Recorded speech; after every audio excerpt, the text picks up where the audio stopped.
Hello and welcome. This is a special event at Insight Memory Care Center for Black History Month. And we are looking at the increased cases of Alzheimer's disease among Black Americans. Don Jefferson, our Education and Support Coordinator, will be our presenter today. Our mission at Insight is to provide specialized care, support, and education for individuals in all stages of memory or cognitive impairment and their partners and the community.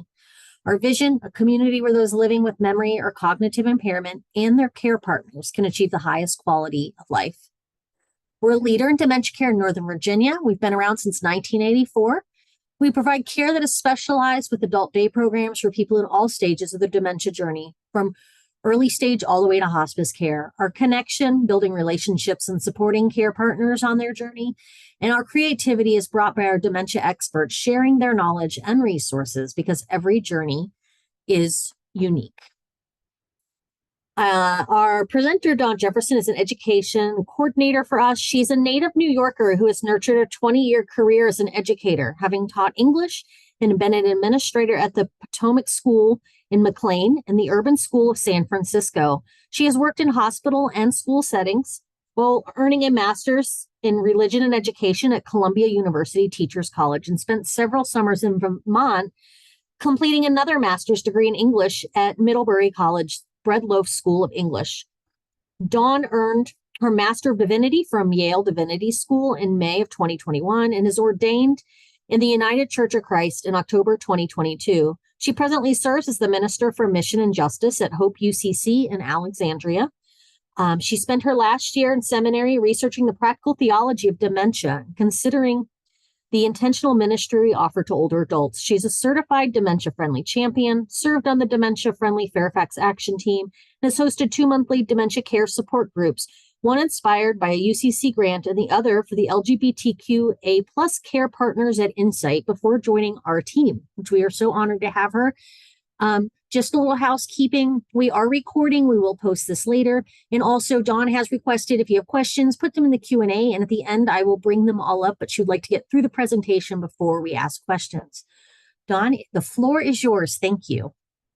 Thank you so much, Melissa. It's a pleasure to be sharing some information with you all this evening. I am super grateful to Melissa Long and my team at Insight Memory Care Center for letting me acknowledge Black History Month in this way. So tonight's webinar will be our journeying together through some information. I'll gladly answer questions at the end of the slide presentation. I do want to let you know that there is no specific answer to this inquiry. So in many ways, the response is E, all of the above. So we'll look at the systems and forces that coalesce to extend this horrible disease and make some connections to why it is prevalent among Black Americans and even more specifically, Black women. So our thesis for the evening, right? Research indicates that Black Americans are significantly more likely to develop Alzheimer's disease compared to other racial groups in the United States. So we're trying to learn why together. And as we go forward, I will try to speak slowly, but note that I will not always read the screen verbatim. So we're looking at different things at the same time.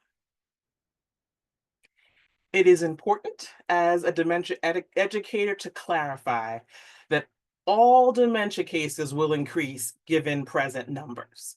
So everybody has this sort of future prophetically put out there related to dementia. And then also we look specifically at how these numbers affect different groups.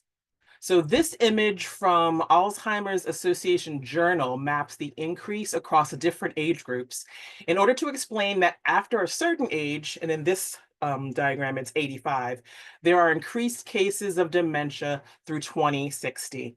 And again, we know that the grave information is that more than 6 million Americans currently have dementia. That's already an epidemic. That's already something we need to address. And that's going to increase potentially to 12 million people by 2060.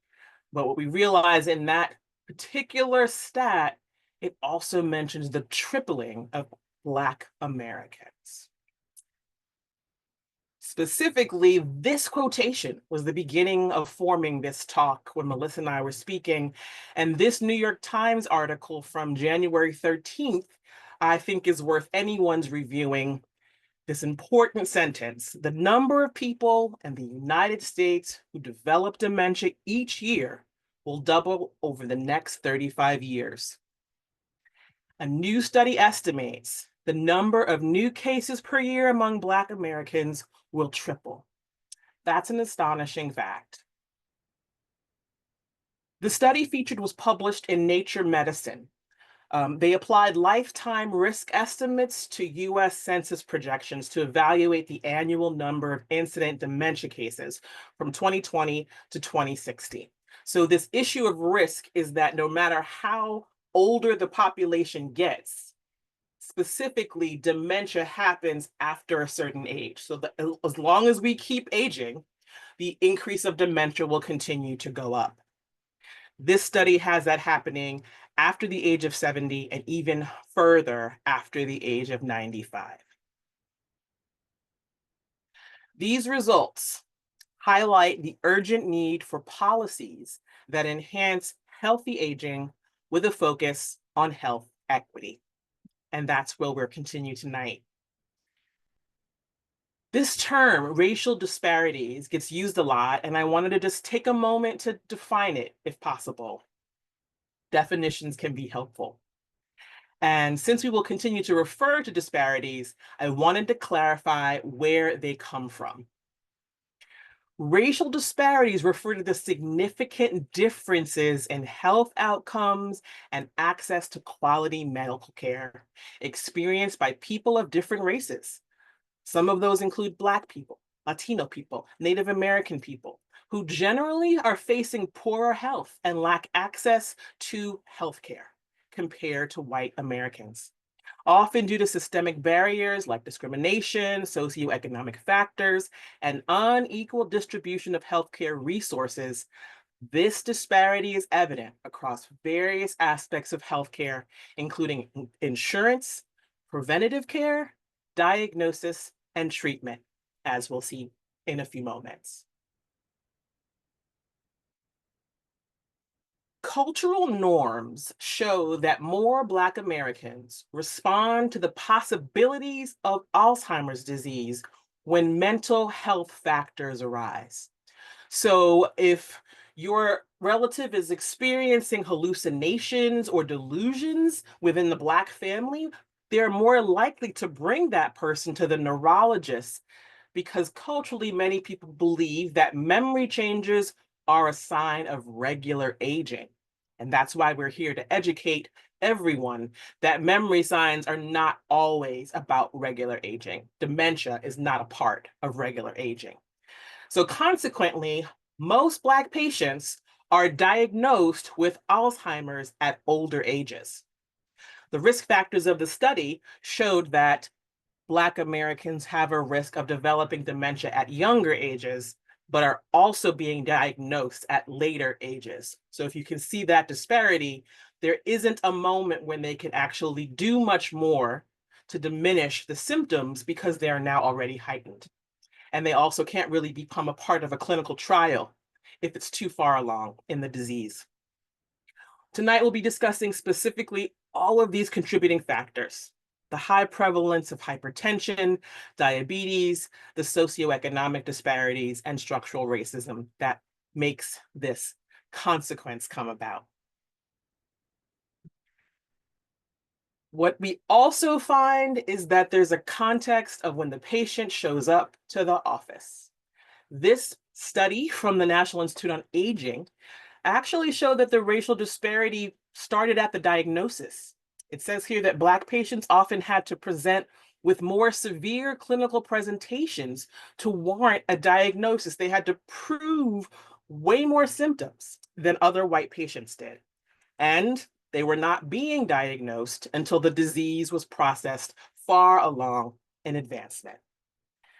So studies have shown that diagnostics tools may perform differently across racial groups, and highlighting the need for diverse research samples must happen to avoid misdiagnosis. But also, we have to address the bias that still exists in how Black patients are or are not diagnosed. As I mentioned, these are two other issues: underrepresentation in clinical trials. So there are gaps in understanding the disease's impacts on a group if there's not enough research and statistics to prove connections. Ironically, also, the research that happens has to include the group in a way that is relevant and respectful. So as I said, if a person doesn't receive a diagnosis, they can't become a part of a trial. So if you already have inherent bias, you will have a lower number of Black Americans as a part of clinical trials. And also, the issue is how many clinical trials actually are specifically looking for African American participants, and how much information gets to those communities and to those families about those trials. Research shows that most people currently living with dementia have not received a formal diagnosis. And in high-income countries, only 20 to 50% of dementia cases are even recognized by primary care. So we can't even think about the numbers of undiagnosed prognoses. This next study is really interesting, and I'll share the link on the website of this particular webinar that was given by Dr. Casey Dieters of UCLA. And it's really a really wonderful video where she breaks down sort of the context of what's happening in Alzheimer's research. Her specific quotes around well-established risk factors have to do with how she is actually looking at equity in research overall. Black Americans have an increased risk of cognitive decline in Alzheimer's disease compared to white Americans. However, she claims that the risk factors for age-related cognitive decline have been defined based largely on data from white populations. So this webinar explores how a few of these well-established risk factors impact Black individuals differently than white Americans.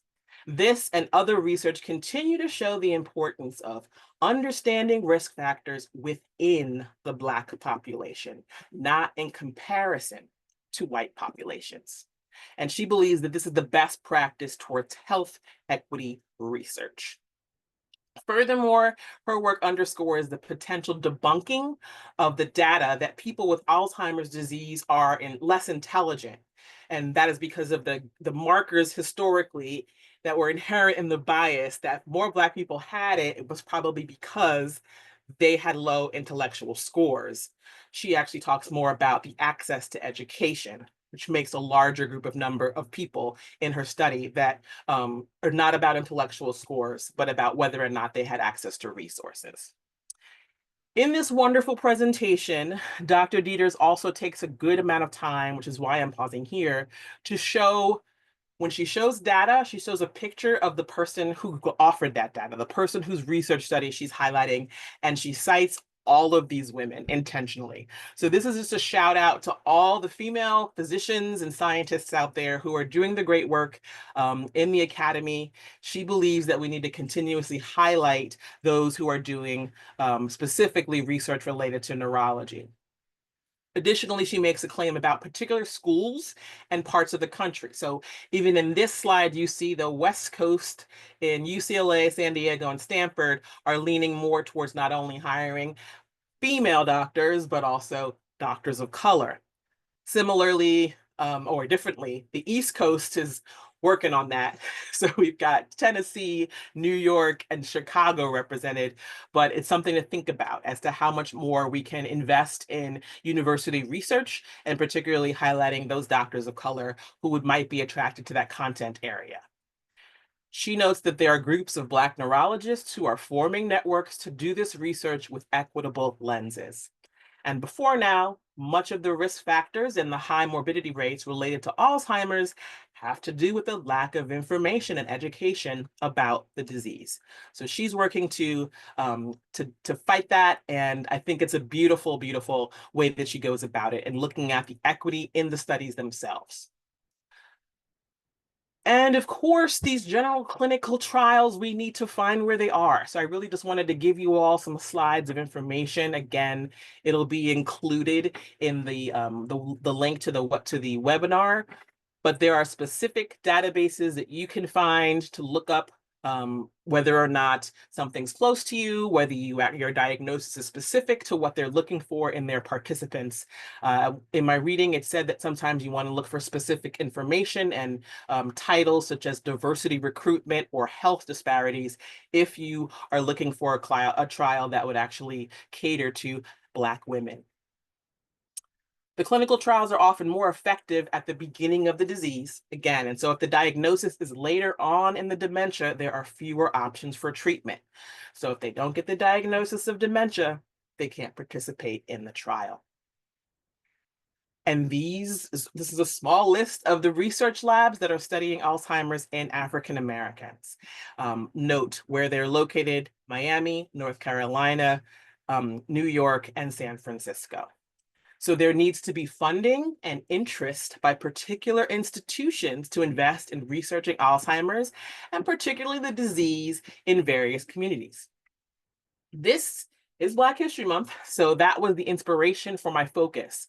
But do know that there is also increasing research and interest in Latino communities related to Alzheimer's numbers, which are often very close to those of African Americans, given the similar socioeconomic health factors.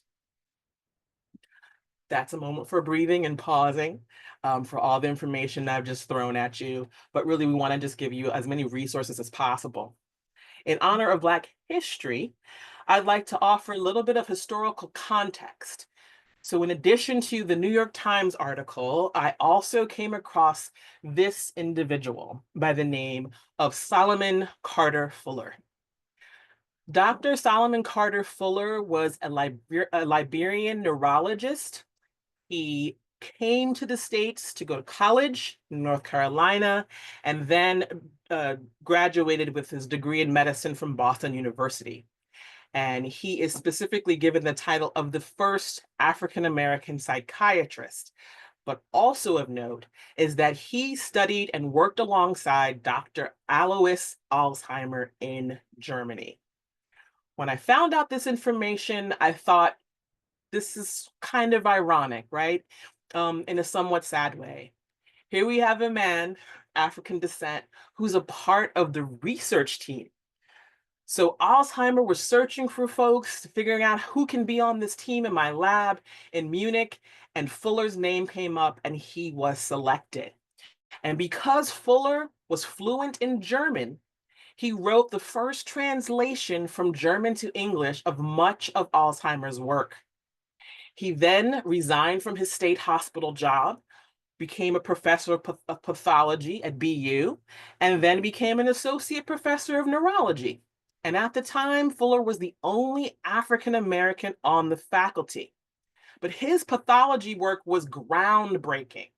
And through autopsies he performed on people who suffered from dementia, he discovered and reported on the so-called neurofibrillary tangles. So when anyone describes the science of Alzheimer's, they talk about the tangles in the brain tissue, and that is the work that Solomon Carter Fuller confirmed in his research. His work also helped to reframe the conversation around the disease, because most physicians at the time thought Alzheimer's was brought on by insanity, not the decaying of the brain. The sadder part of the story related to the end of Fuller's career is that he actually resigns from the institution because for a very long period of time, he was working as a professor, but was not given the full title, even though his white compatriots were getting some recognition. So Fuller was paid less than his fellow professors, and that's just really unfortunate. And he has a quote here saying, "With the sort of work that I have done, I might have gone farther and reached a higher place had it not been for the color of my skin." And so as I sit here in 2025 as a Black woman who has relatives who are Black, who experienced Alzheimer's, I say to myself, couldn't we have known more about this before now? So when you ask me what are the factors that are having people have more experiences of Alzheimer's, it's because of the lack of knowledge that comes through discriminatory practices. What we want to look at is how many Black neurologists are there? Can we raise those numbers? Can people get trained and make sure that maybe the equity will increase as more physicians of color are looking at neurology? Well, yeah, enhancing cultural competence is critical. Diverse physician workforces lead to better cultural understanding and patient care. At the moment, we still have really low representation. So these numbers that I was able to find still aren't even about neurologists, they're just about doctors. I think it's significant. I think when we watch, TV shows, we think the numbers are really, really high, but this particular study shows that 5.3% of all practicing physicians in 2022 were Black physicians. So Black physicians, just in case you want to understand the sort of the map of it all, are more highly concentrated in California, New York, and Washington, D.C. So we can look into those cities if we're looking for other doctors of color who might be specializing in the things that we are looking for to be healed from. And this is just a smattering. I tried to find a couple of folks whose names continue to come up in studies. So I was reading research studies. These names are very prominent, particularly Lisa Barnes is doing amazing work, and Robert Turner is from our area. So just look at those pictures and write down those names and know that there are Black neurologists out there doing the good work. So finally, in our last section of the presentation, we're considering how all of these factors are woven together. Remember when I said E, all of the above? This is where that happens. So research suggests that all of these factors actually create the higher rates of Alzheimer's disease in African American men, but particularly women. And searching for a cure, people are like, we need a cure, we need a cure. But I think we need to understand the sources. And many of these sources are not medical, and they could be controlled or changed. We have cardiovascular health, socioeconomic factors, discrimination, genetics, lifestyle, and the disparities in brain health. I did highlight women here just to make sure there's a whole other presentation, but the idea that women, of course, are at higher risk than men for experiencing Alzheimer's disease. So when you're looking at the subset of Black people, Black women would also have higher numbers of Alzheimer's disease. And this graphic probably is the main graphic of all of it, gives you the larger health issues that are experienced, particularly by African Americans: strokes, obesity, diabetes, and heart disease. All of these are contributing factors, and they all make people who are Black have 2 times the likely possibility to develop Alzheimer's.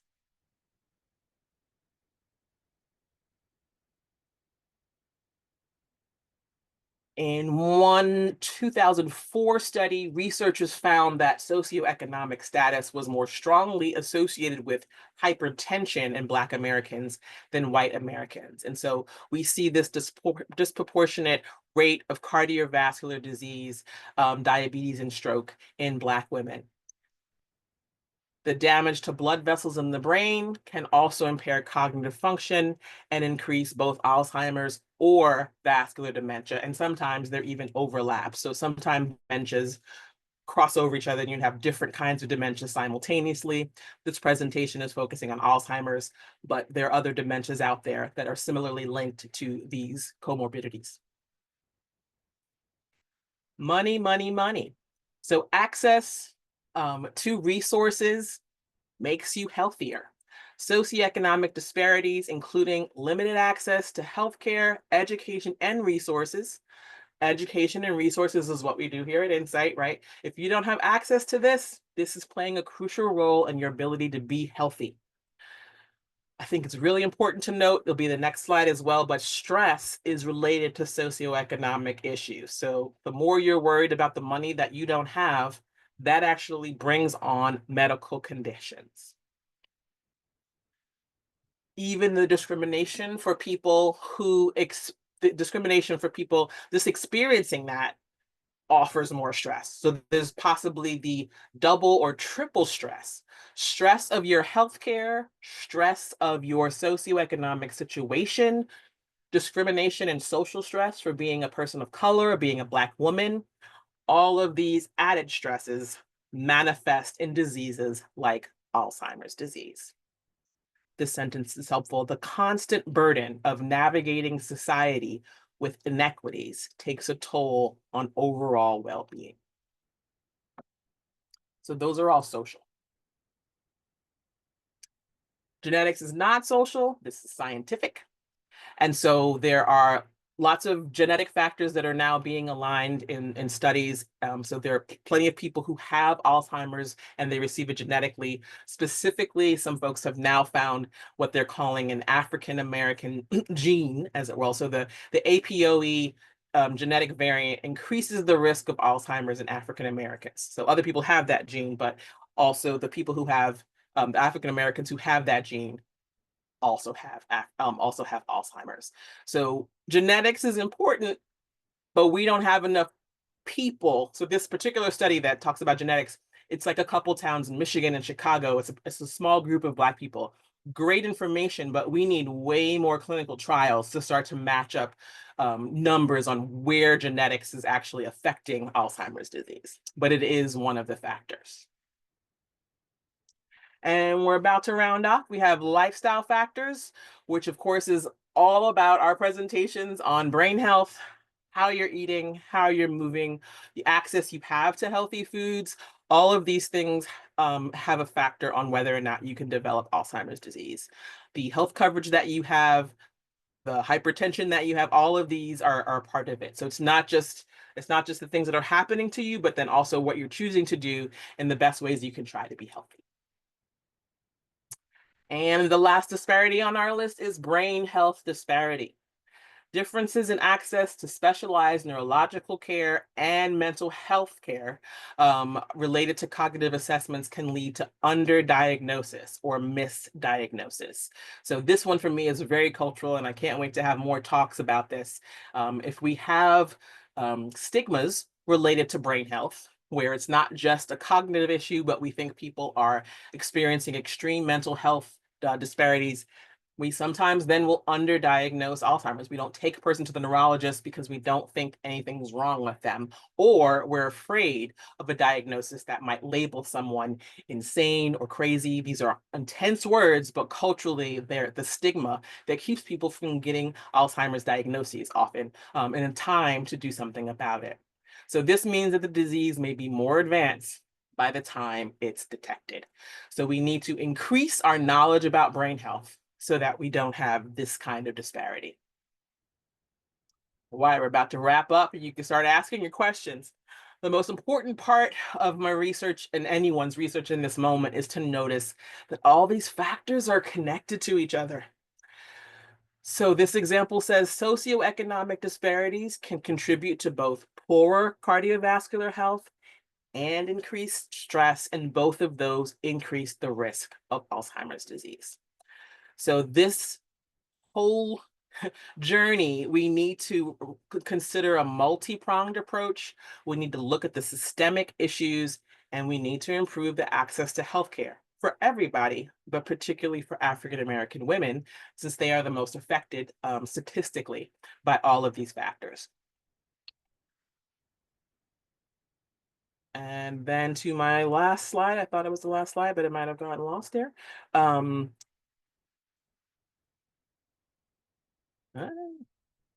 Essentially, it's just a shout out for our for our education team. The idea here is that the only way to address Alzheimer's and I think specific major ways have to do with prevention and education. I talk to people all the time. They're like, what can I do? What can I do? We have to address the symptoms, but a lot of this can be done long before, right? Education and intervention prevent factors for Alzheimer's, and those are our best strategies. Recent medical study results highlight the urgent need for the policies that enhance healthy aging. So we have to get that information out. How do I age healthily? And then finally, health equity in itself. So as much as I can do for myself, there are still systems that need to allow me to have equitable care and access to that.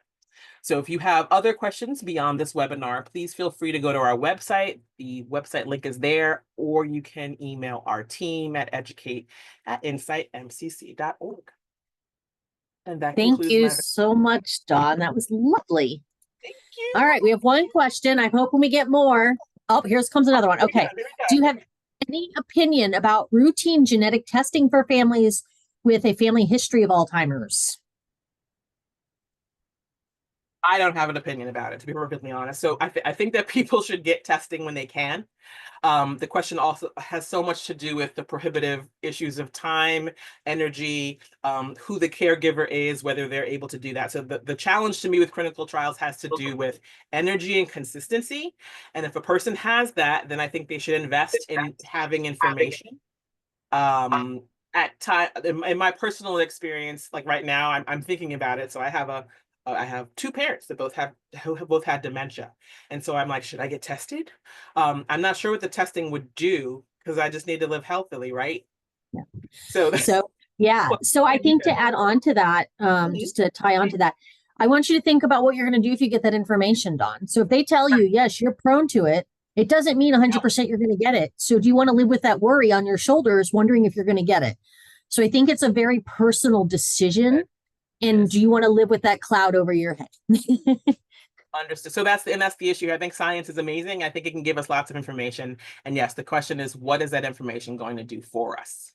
Yeah, 100%. All right, our next question. Do you think efforts to increase brain donation amongst those with and without Alzheimer's would greatly aid in research? I do not have information like statistically to prove that. I know that other specific diagnoses outside of Alzheimer's are really important to have the brain after the fact, because you can't tell them as easily while the person is living, like Lewy bodies and things like that. But I feel like we need to do the clinical trials while people are alive and not wait for their brains. I would prefer to have living specimens that can explain what's happening, or we can see the changes in the different ways in which their lifestyle choices might be making differences in their symptoms. Do you have an opinion about that, Melissa? So Dr. Turner, who you had on there, he does the Black American conference, and he works with CTE. Right. So that's a lot of our veterans, our football players. They actually have a brain bank, so they collect. So I think that's great. But I do agree. I think a lot of it needs to be now and not later. And research studies aren't just about the person with the diagnosis. There's research studies for caregivers. There's research studies for OT doing it on Zoom, occupational therapy on Zoom. So it's not just about the chemical in the brain, because we know we're probably about 4 generations out from having a cure. So it's a ways out. But we can learn how to deal with things now and give support in other ways with all those symptoms. And I think that's really key in that factor. And that's really what I think I got from my research, which is, again, there are these moments. It's a sad moment. If you love someone with Alzheimer's, you're like, I want to fix it. How do I fix it? And so much of the fix it is sort of in the past tense. Like how we live informs how we would contract Alzheimer's. And so a lot of that is, I don't want there to be stress. I don't want there to be racial disparities. Like there are ways that we can fix this that aren't about some sort of medical cure or, a drug. This is a cultural thing that we have power to change. Yeah. Our next question, I believe you said Dr. Robert Turner is in the area. I have really sad news to that one. He just moved down to Duke University in North Carolina. He is still connecting with a couple things with George Washington University because he has Black African American research study there. But I was very sad when I reached out to him and said, hey, can you speak for me this year? And he went, yeah, I can. And I was like, oh, so, and he has personal experience with family. So he's a great resource for us, but unfortunately he just did go a little south of us. But that doesn't mean he won't be back in the area periodically. Dr. Hill lives in Maryland. He has come over the bridge and helped us before. He's fabulous. So yeah, unfortunately we need to start doing some more looking, and that's something we plan on doing within our team to find more people to add to a list to be able to answer those questions. That was part of my side hobby was like, how many names can I collect of people who are close? And so I'd also say that, sorry for that typo, but Dr. Turner, you Yeah. like as Melissa said, check out the Black Men's Brain Health Conference. That's a Yeah. way to find out about the work that he's doing. And North Carolina's not that far away. Yeah, he's amazing. Next question. If a person has dementia, is it important to test for Alzheimer's versus other dementias? I think the testing discerns what's happening. The issue is that most of the times I think Alzheimer's is easier to actually diagnose than other forms of dementia, but also that means that some people get a diagnosis of Alzheimer's and then over time they realize, oh wait, that's not Alzheimer's, it's something else. So I'm not sure that I think that the testing has to be specific, but it feels like they start with the largest of the umbrella and rule things out based on the symptoms. So what's most important to do is to collect the symptoms to describe what it is your person is feeling or doing, what behaviors are existing. That to me helps physicians understand more about what the diagnosis will be. Yeah. And I Thoughts think on the that? one piece to add to this, one of our dementias, so there's over 170 dementias out there, Exactly. just to blow all of your minds. One in specific is Lewy body dementia. That's the one Robin Williams had. They actually have contraindications with SSRIs, and they have a lot of behaviors from hallucinations and have not had good reactions to the point where cardiac arrest has happened. So knowing that, yes, I would say it's important to know which dementia, because if they have that one, you don't want to be in that scenario in the hospital. So that's just something to think about. And that one you can actually get from a skin test. That's a fairly easy one to catch. But, just because a symptom is, they go, oh, my person's not hallucinating. They just see a kitty in the corner, but it's not anything harmful. That's still a hallucination. And so we want to share all that stuff, all those pieces, which I think is important. Yeah. Critical. And I just as a personal anecdote, that's one of the symptoms of hallucination delusions. I did not know that was part of Alzheimer's. And if I Yeah. think it would have possibly changed the way I engaged with my mom or my dad based on their diagnoses if I had known that. So that's really why we have to get the word out here on all the different experiences here. So there's no fear. Yeah. And that they will be able to share. Because if you have a delusion or a hallucination, it's important that you share that, right? So that we can help you with that, so it doesn't remain a secret. And then the Yeah. And there's meds to help with that, to give them better quality of life too. absolutely and So medication. our next question, the lack of culturally competent care often delays or leads families not to seek an early diagnosis. How do we fix this? Right. So I guess that's connected to the issue related to genetics. Do you want Mhm. to know? But there are things that can be changed. There are symptoms that can be addressed earlier on than not, outside of the holistic care that's involved, and the increased quality of life and the dignity of the person who has the diagnosis. Once you've waited and you don't have any, when you've waited so long that the information is now so obvious, the symptoms can be pretty challenging to deal with. I'd rather know that earlier on than not. Yeah, and there's a piece for those of you who don't know. Before dementia, there's a diagnosis called MCI, mild cognitive impairment, and anyone can have that. I have Mhm. symptoms of it, and I'm in my 40s, so anyone can have it any age. And with mild cognitive impairment, some of those things are fixable. That's causing that. That Right. can be considered a reversible dementia. It's not quite to dementia yet, where it's a stage before, but only 10 to 15% of people with MCI actually get dementia. And so that's why I tell people not to be afraid if they're having some short-term memory loss. When we go to the doctor and do some blood work and your B6 and B12 are low, we can take vitamins. Or Exactly. we're not sleeping well and we're sleep deprived and that's causing it. We can fix our sleep pattern. So Yes. I actually tell people not to be afraid if we're having some of that memory stuff, to go get help now, because we can fix those things. But if you wait too long, they become permanent and then you are going to go down that road. And so don't be afraid of it. And I can tell you, I do memory screenings at least 3 times a month. And I'm actually having people in their 20s come take it now. People are really starting to really care about what their brain's doing. And I think that is so key. So, there's no age limit, oh, you have to be 60 to take it. Come see me at 25. I will gladly do your memory screening for you. Absolutely. And most of the people, so many people, when they discuss their Alzheimer's, the diagnosis, realize that they've had it possibly for 5, 10 years. That's a long time to be struggling and be confused about what's happening with your body. So I'd rather know earlier than later. Yeah, absolutely. We have some great resources online, both webinars from Dr. Hill and Dr. Turner that we've done. We have some blogs. I wrote one with Dr. Hill as well. So you can go into our education section on our website and see those. And I would say And that we do these kind of webinars also. We would love more questions if there, I mean, yeah, so I could have drilled down with lots more research. I had to pause and stop myself. So if there's yeah, specific questions that you have that you'd like us to gather for you, please let us know, email us, check in with us, and we can brainstorm around them and find ways to these resources and educate more people. That's really what we're trying yeah. to do. And one thing we love to do, if you come up with more questions, we'll turn it into a blog or an article because you're not the only one thinking about that question. There's other people that are, and they may be afraid to ask. So be the one to jump off the bridge and bring those questions to us because we'd love to turn it into something else and expand what we're doing. But we are trying to get out there and get things out to the right people. So if you have connections to get us into different communities that Yes. really need this, please let us know because sometimes it takes having that connection and that relationship, and we might not have it yet. And so we would love to get out there and go into these communities where there's disparity in care and give them what they need. Because it's not fair to not have the care you need.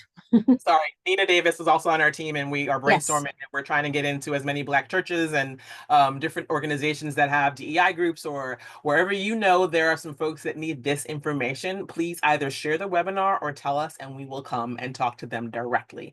Because Yeah. there's way more training. There's a whole bunch of other things culturally. I want more people to know how to live with people who are experiencing dementia. Yeah. That is actually what would help more people understand what's happening with it, and the diagnosis, I think, would become earlier if people really Yeah. knew what it looked like and Yeah. how do you love a person with dementia. So if you're looking for training for that, we know how to do that. We know how to train people to train people. So there's lots of opportunities here for education, and these webinars are really to let you know that we have information that we want to share with you. Yeah. And I think the other piece to know too is we know resources out there that would meet your needs. I know sometimes in different cultures, not having them leave the home is really important, but sometimes that's not a choice. And are there communities where they'll see people that look like them? We know those communities, and you may Absolutely. not. So reach out to us with those questions too, because we can get Absolutely. you in the right direction for that stuff. Because I think that's really important as well. Um, And that's also why so the daycare center is so amazing. So that specifically addresses cultural concerns around not being able to put someone in a different, move them to a different community. That means they get to stay at home for as long as possible and go to the yeah, day center. So we're yeah. trying our best to not only give resources, but also think of solutions that address these inequities. Yeah, absolutely. Well, thank you again, Dawn, for being here, and all of you that are on. Please know you can email any of us.